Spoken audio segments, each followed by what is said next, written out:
What's going on? What's going on, JBT family? It's your boy Justin, musically known as J Suave.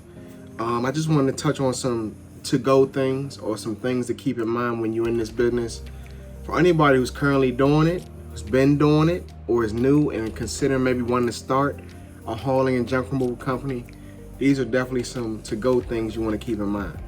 So first, we're going to start with the first segment. When you pull up, we're going to touch on tools and equipment too, but also presentation.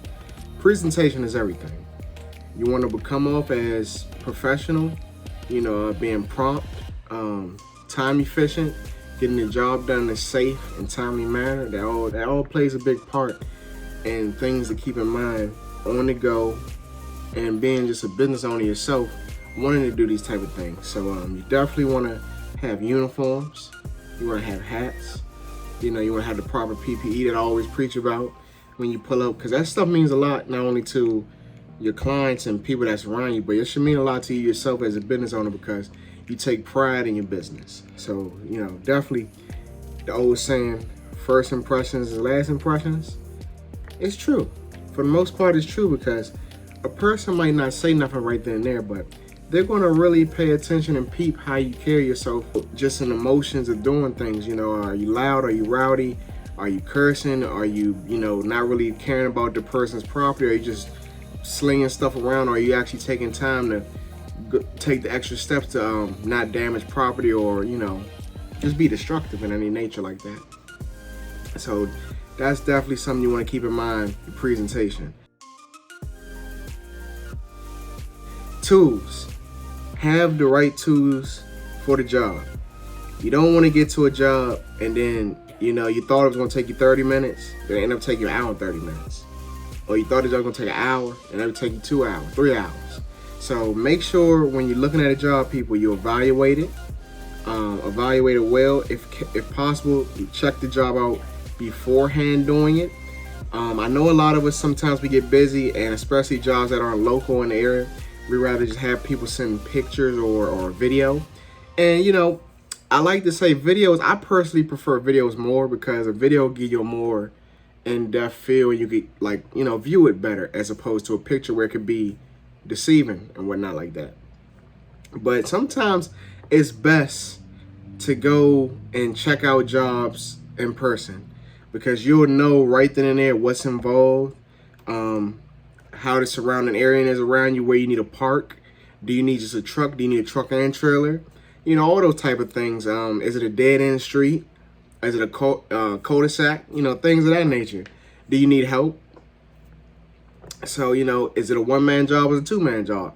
All that stuff, So you want to really try to beforehand know what you're dealing with and bring the proper tools in case you need them. It's there.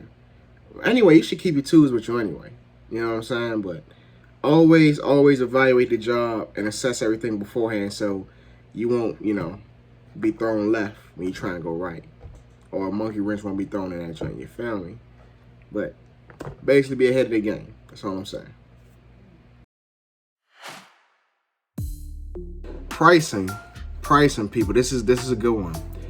I know every state's different. Every landfill is different in a different county and a different state. I understand that, right? But you want to be cognizant of making sure you are quoting your jobs correctly.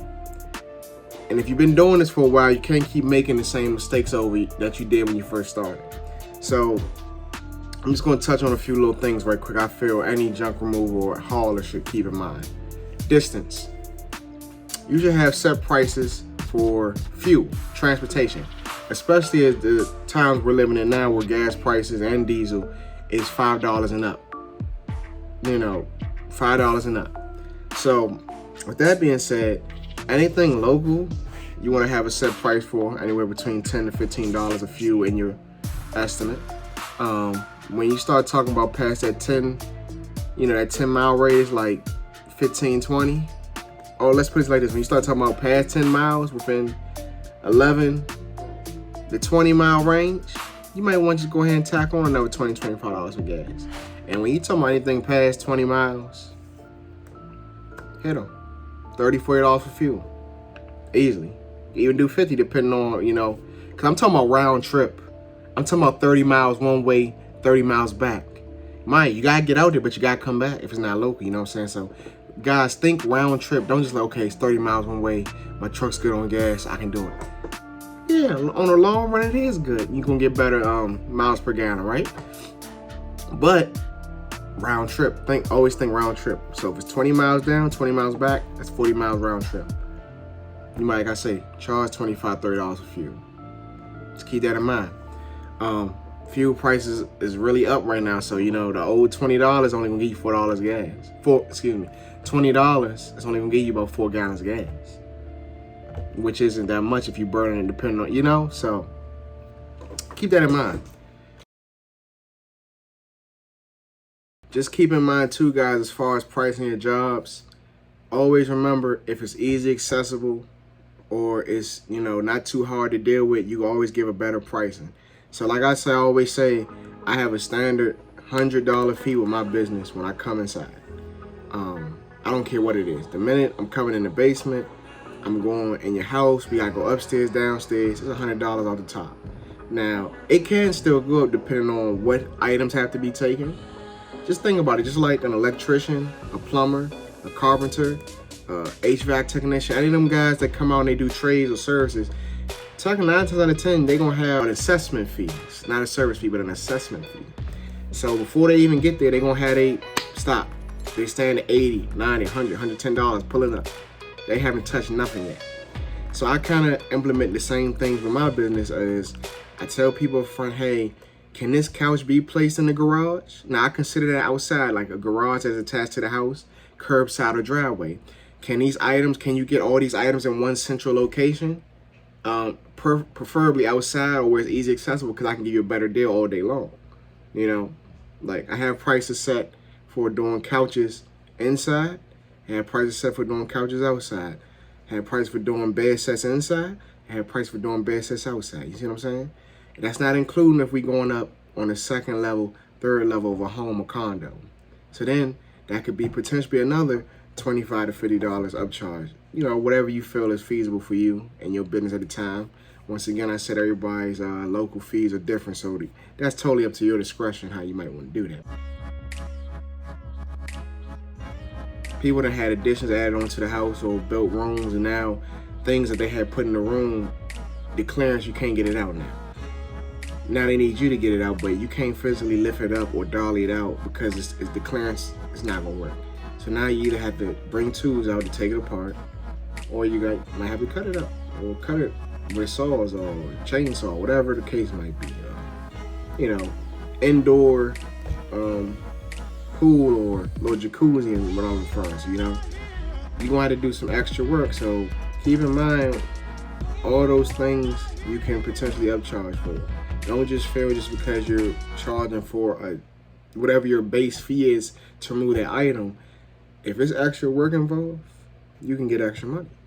And, be upfront and be firm and let the client know ahead of time, hey, this is A, B, and C, but if this should happen or if this problem should arise or X, Y, Z, I'm going to have to upcharge you for this. So just a heads up, this is the base fee, including distance, disposal fee, and pickup. But if for any reason I have to bring out any extra tools or a problem arises, you will be upcharged. Upcharge will occur. And you can give them a range between $25 to $100. Whatever you want, that's your call. But I mainly stick around that $50, $100 range with me. So keep that in mind. Anytime something becomes potentially more time consuming, or you had to think outside the box, or it wasn't as planned, upcharge. Your knowledge, your time, your skill set is worth something. So people have to pay for that. That's all I'm saying. Your time, your knowledge, and your skill set, and just knowing your profession and taking it seriously is worth something, and people have to pay for that.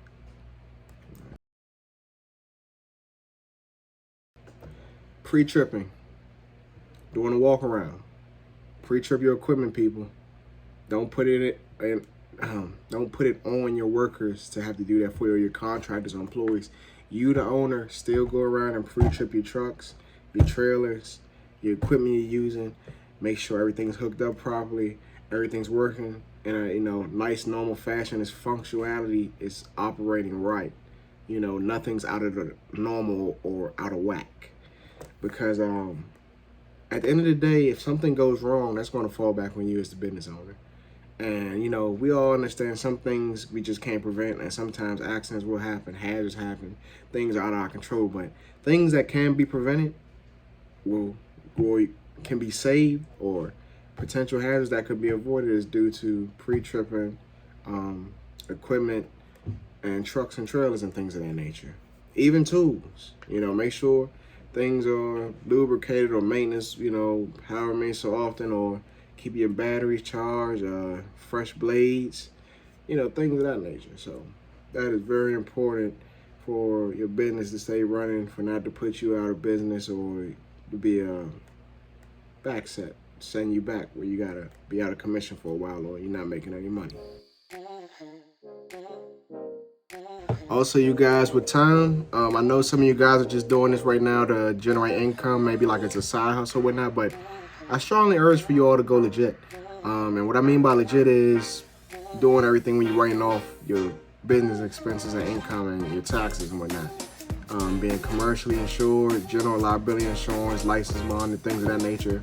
Whether you're sole proprietor or LLC, just being legit and recording all your business dealings, whether it be income, expenses, things of that nature. Just writing it off in your taxes. I understand. I didn't start off right away like that. I've been there, done that. But if you truly want to grow in this, you have to learn from people such as myself and guys and females in this industry that are really taking their business seriously and they want to continue to grow and go to the next level. You have to invest in yourself, and that's going to take time, blood, sweat, tears, and definitely some good hard-earned money. Definitely, I'm one that I'll be honest to tell you, let alone just from that aspect, you need to have good credit. Because I'm not going to sit up here and tell you buy everything with cash. You don't need no debt. Don't worry about that. Just save. And when you get enough cash, buy.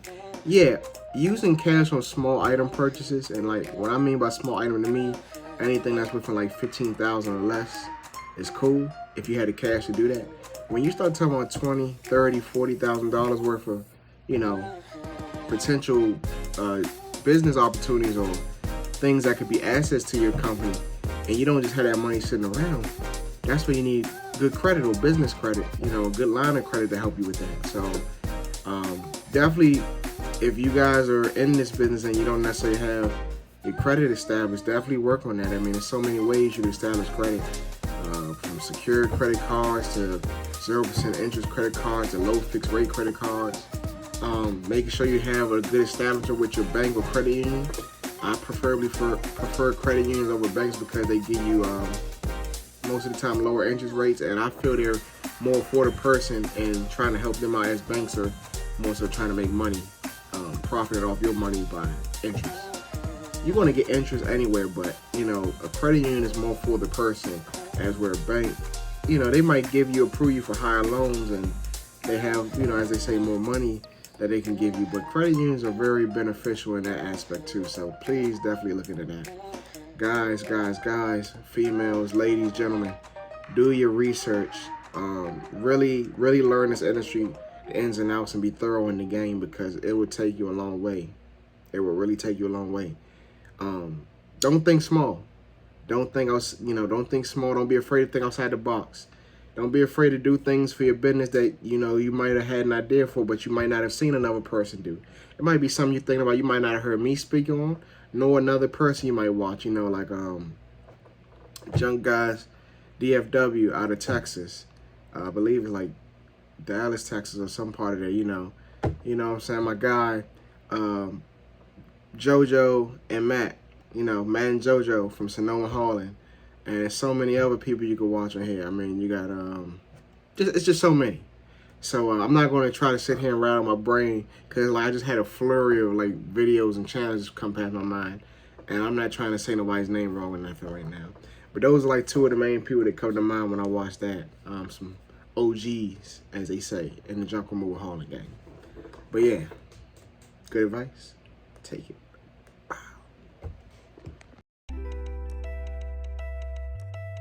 knowing your worth and knowing when to walk away from a client who doesn't see your value or potentially just isn't your client.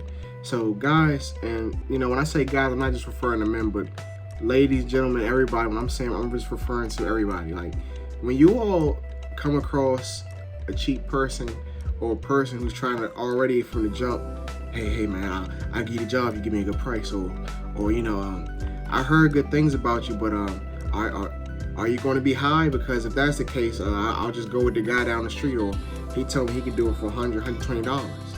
And you just get in there and you're like, hey, let me analyze everything, see what's involved, and I will give you the most fair price possible for you and me both, where it won't hurt me and I won't try to hurt you, or as they say, cut your throat too much, or hit you in the head too hard.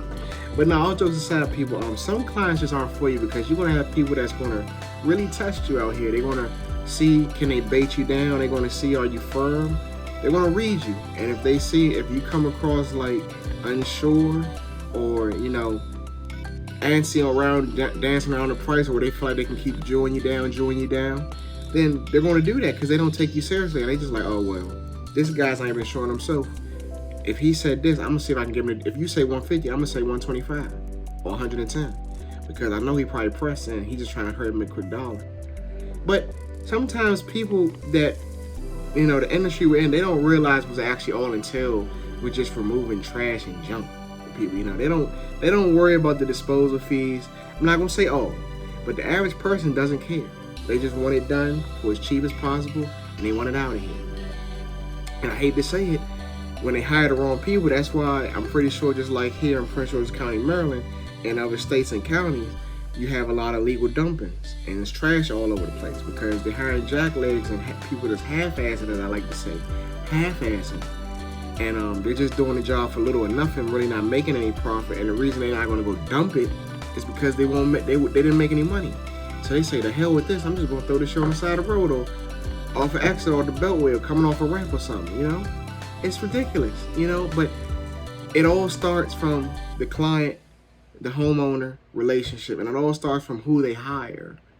Are they going to hire somebody that's reputable, that has good firm meanings and foundation and structure with their business, that's reliable, on time, has good reviews, that's licensed and bonded, all things like that. I'm just giving examples.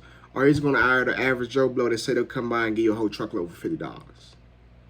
Or, that's going to take, and we both know, going to take anywhere between a half truckload to a full truckload. I'm talking about like on let's say like a 10-foot dump body or something. And they're doing that joint for like $100, $150. And they're trying to do it in a pickup truck. What? Multiple trips? What? No. We don't do that. We want to try to get the job done as quick as possible. So with that being said, certain people, when they don't realize your worth or they try to Jew you down, walk away from it. Give them your price. Let them know how long the quote lasts. And then after that, it's null and void. If you call back after X amount of days, the price will change, and the price has changed. So if you quoted them $150 for a job and they call you back 2 weeks later, go ahead and hit them in the head now. They should have won when you gave them a good deal. Charge them that $175, $200, just for you having to come back out there now. Charge them the extra $50, because 9 times out of 10 they done already looked around shop and they realized you was giving them the best price. They didn't call the 1-800-GOT-JUNKS, the college hunks, the junk kings. You know what I'm saying? They didn't call them all, the big companies like that. And they know them prices was really hitting them in the head. And they thought you, someone on a smaller level, they thought you were trying to get over. Really, you just knew the pricing. And they were trying to get something for nothing. But I go to say this is to say, know your worth. And if a person comes off as disrespectful or not understanding your point of views in business, leave it alone. It's always one who won't. It's another 5, 6 who will.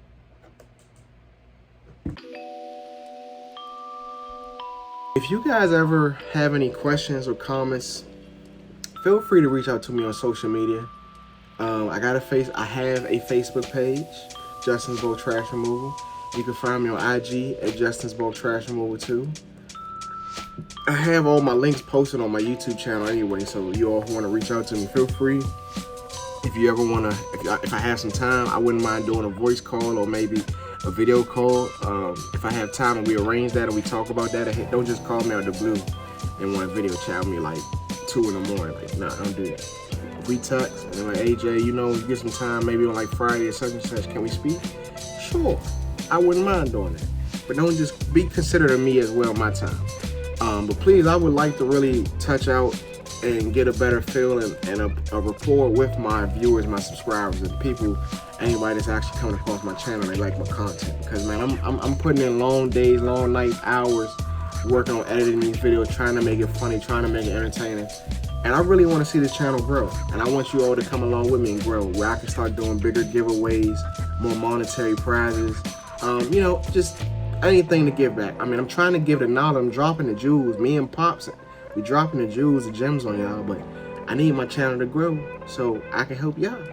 You know, help me help y'all. You feel me? But no, all jokes aside, feel free to reach out. I have my email at Justin Spriggs, SPRIGGS96 @gmail.com. Once again, that's Justin Spriggs, SPRIGGS96 @gmail.com. If you want to email me, email me.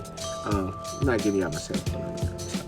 But like I say, reach out to me on social media, email me.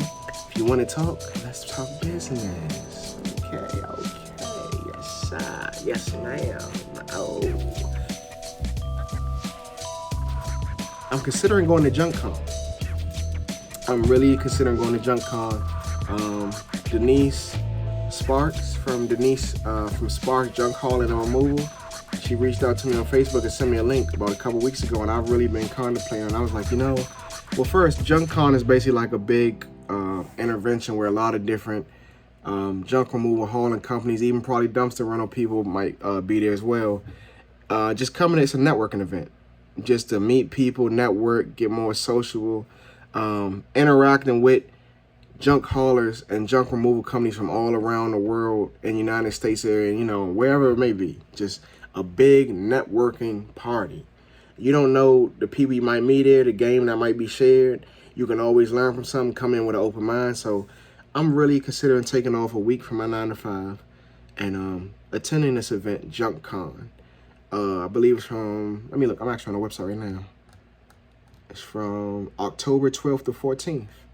And it's going to be held in Raleigh, North Carolina. So, you know, you guys, I would definitely, if I'm attending this, I would definitely record this for the time I'm there. Imagine me meeting my guy, Richard Hernandez from Junk Guys DFW. You know what I'm saying? Imagine me meeting Man Jojo from Sonoma Hauling. You know, who's some other speakers here? Christian Fowler, from co-founder of Junk Doctors and vice president.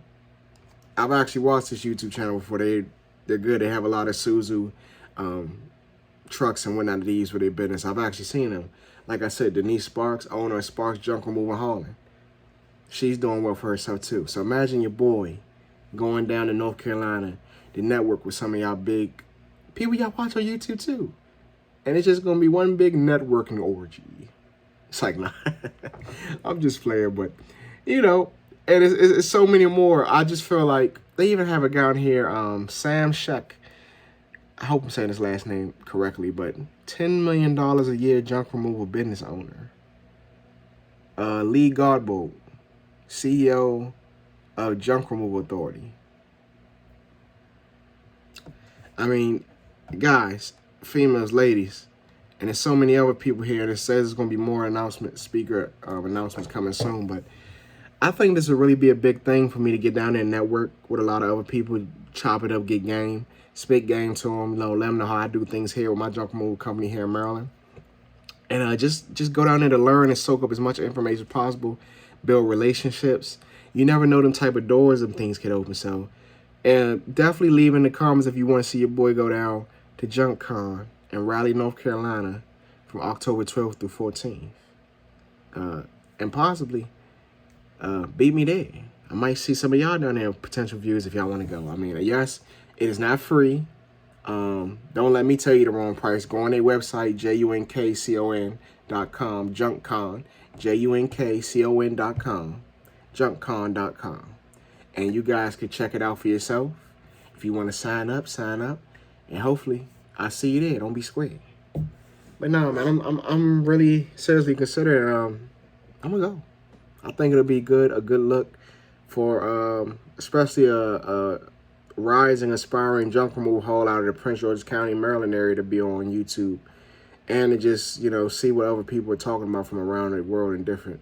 I keep saying around the world. I don't know if it's gonna be like global, but from around the United States to be there. So if you want to see me go to the Junk Con intervention networking event, drop it down in the comments.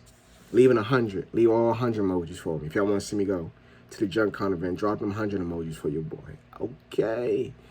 But yeah, man. Yeah, you all. I just wanted to share that with y'all. Just some slight stuff just to keep in mind. It's hard out here, you know. So a lot of people that had to end up starting businesses or they lost their jobs, they got laid off. I understand. And I understand too for y'all that's in a situation that a 9 to 5 just might not be cutting it for y'all some no more, and you want to just step out and do your own thing. This is a good industry to get into. Is it getting oversaturated?